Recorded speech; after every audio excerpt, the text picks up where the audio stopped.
Welcome to Best Car Fixes. This is Muhammad Harun Idris. Please subscribe, share, and like. In this car, Mini Cooper from 2008, 9, 10, 11, 12 with the CAS module. The CAS is located behind the dashboard. If you notice here, this is the CAS module. It's sitting here. That means if you want to take it out, you have to take the dashboard part, the top dashboard part outside. And the reason when it's go bad for any reason, but the most reason, a lot of time that this CAS module, CAS 3 Plus go bad, because of the starter. When the starter go bad, the resistance in the starter is so high that it's burning the relay and the circuit that inside the starter, inside the CAS module.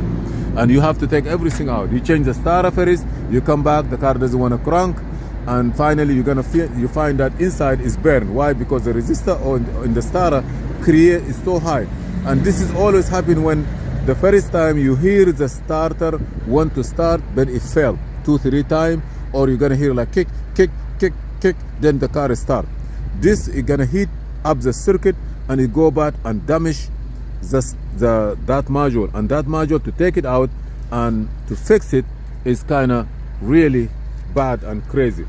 So please maintain your car on all Mini Cooper.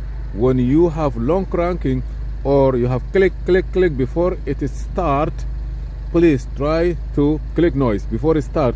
Try to replace that starter. It may save you time and money and all this crazy stuff. This is for Mini Cooper. Thank you for watching. Please subscribe, share, and like, and see you in another video. This is Muhammad Harun Idris.